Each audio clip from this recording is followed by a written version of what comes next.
run it through these formulas, and then I could just graph the stuff, right? Oh yeah. It's really why easy am I to not do. why am I not doing this myself? I think that's what Harvey does, but Yeah, I could just have all this data myself. I just really want the Vanna. That was all I really wanted. And the charm. Texting with Harvey today for a second, actually. Really? Yeah, because I sent in the same way as I sent you that chart. I sent it to him too, and he was like, "Yeah, no, I'm not. He didn't really say anything." What did he think of it? Did he say it was pretty nice, or? I don't know. He just said he just said I'm obsessed with Vanna lately. That's all he really said. That's what he said. He's obsessed with Vanna. Yeah. That's funny. Well, for good reason, right? Yeah, for good reason. I think Vanna's like the queen right now. Yeah.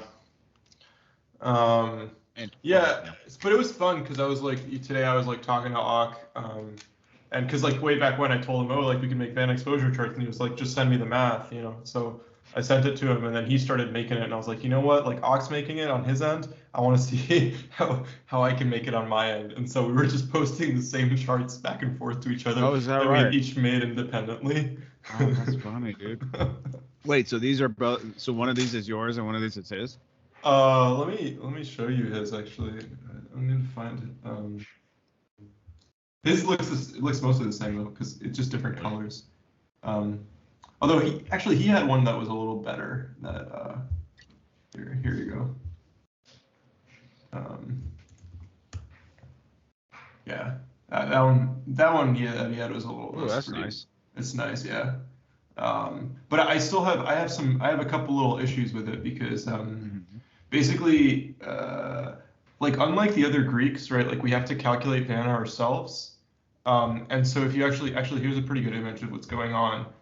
This is what a Vanna curve looks like. Yeah. And this is with some smoothing. So you see how like you have all those like kinks and stuff? Yeah. It really messes. It's just because like we're pulling the whole chain, and like the out of the money stuff is more important, and the in the money and out of the money options are a little more important. Sorry, the in the money options are a little more important, and they have wider spreads, and so you have basically just a lot more noise. So you have to like do a lot more smoothing and like handle a lot of that stuff. Interesting. So you have like a scaling issue almost. Yeah. Because, yeah. Yeah. Okay. I see what you're saying. So this is like the original Vega curve from Ox data actually looks like this. Actually, maybe I'll pull these up since I'm recording anyway. I don't think I'd include this, but Calls Vega plus Vega. So that's going to be different than the Vanna. Yeah, so there's a lot of different ways of doing. There's a few different ways of doing Vanna. The one that I found, like the one that people are talking about online, which is not what I did intuitively, is to like use, because like Vanna is there's a few different ways of doing it. You can do d delta d vol, right? Change in delta over change in vol, or you can do change in Vanna over change in spot, or you can do the change in the price of the option, like the second derivative of the change in the price of the option over the change in spot times the change in vol. Mm-hmm. And so what I just did was I intuitively just did d Vega d spot, because I'm like, well, we already have Vega and we already have spot, which is in this case the particular strike price. So I might as well just do it like that. But like all the online sources I have are doing something else, which doesn't really make a lot of sense to me because, yeah, but that like gets into other stuff. So that's why I suggested this method. But then this method has all sorts of other problems with the actual execution. Interesting. So are you guys at actionable data for Vanna yet, or? I mean, we don't know yet.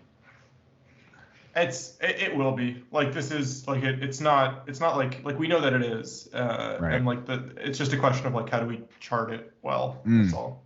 Yeah. Yeah. I mean, I intuitively get the Vanna just from looking at the Vega chart and looking at VIX and just understanding that Vanna's there. It's kind of hard for me to, like I always say, it's hard for me to actually explain it, but. Yeah, but like you were saying, right? What's tricky about it is that actually I'm putting these. Can you see these if I put them up in the video? Like that? No. Yeah, I'm not seeing them. You'd have to change your screen over. Oh, okay. That's probably the issue. Oh, I see, because it's specific for that window. Okay, whatever. I'll just leave it like this then. I can post that's fine. I can post them in the editing if I want to. But no, what I was gonna say is like the the something issue, about there you go. Sorry, no, I just remembered. It's just that like you have it in your head kind of, but what's nice about having it charted out is that you can see the relative magnitude of it. Yes, that's the thing. I wanted to get it to where I can have the notional amount, so I can compare it to the notionals of the deltas, the notionals of the gammas, the notionals of charm.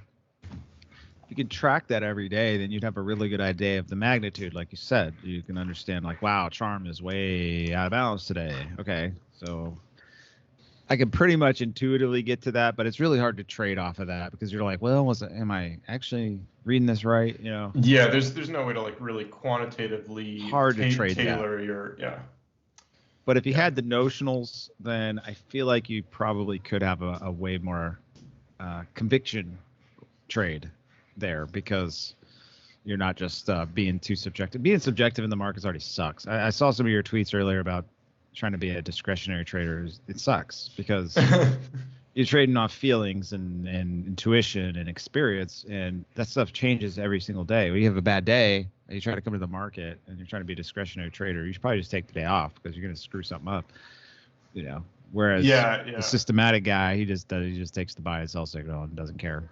Well, the downside is it's boring, right? That's not why most people go to the casino.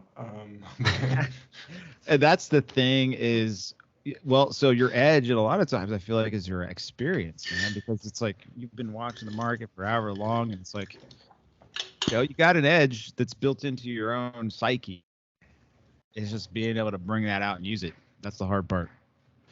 Yeah. So as far as we were just building them today, but like, if you do want to get a little bit of a sense for some of this quantitative stuff, the chart that I sent you, let me see if I sent you the right one. I haven't yet, actually. Okay, here, let me send you. This is the one. This is my latest version. Okay, maybe I did send it. Oh yeah, that was the first one I sent to you. So you see how in the third plot there, if you like really zoom in, the green line where it says total Vanna exposure.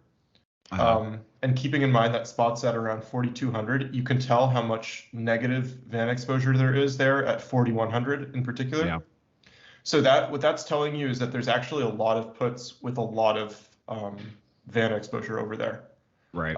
And that we really don't get any positive Vanna exposure until you're right up around near 4,200. And so it basically tells us that like, I think, this is what Tux was saying, it's like there's still some squeeze left in all those puts. Oh, yeah. Oh, yeah. I was thinking about this the other day, actually on Friday, man. After watching the price action on Friday, I go, bro, some bears about to get screwed over, in my opinion. And because it's just, there's so many, the market can't go down, dude. It can't. It's not possible. Because of this. So you're showing me sort of what I intuitively knew. Once I was just watching the price action, I was just like, I just loaded the boat on Tesla. I was like, screw it. Let's just rip these guys for like 4 weeks and then crater it. That's sort of what I'm thinking. Yeah. And I mean, I think Harvey's seeing the same thing, or at least that's what he tweeted in response to me. It's like, we're going to need another vol cycle. And to be honest, I like have a hard time believing it. But I mean, really, when you look at the data, it's there. Yeah, it just seems so, I don't know, whatever. Well, I mean, so you say total Vanna exposure is going positive here, but, and I know people can't see this. I'll put it up. But this is this is June 30th, and also maybe we shouldn't stand by these charts, given that like I made them in like I'm not like an hour and a half. No, I'm not. But I mean, if you're just going by the chart, though, you're going, okay, total Vanna gets positive here, but we're trading above the positive Vanna, and then it goes negative again, up to 42.50. Yeah, that's something I don't really understand, because like that shouldn't happen, because technically like call Vanna should always be positive. So I don't know what's up with that, man. I think there might be something wrong with the interpolation. Yeah. Well, that's okay. So that's why we're not going to use it yet. But I do like that you guys are coming up with some sort of graph, because you can't just look at the Vega chart. Unfortunately, I wish you could, but you still can get. I think you can still get pretty decent ideas with the Vega chart, but yeah, not Vanna, so it's not the same.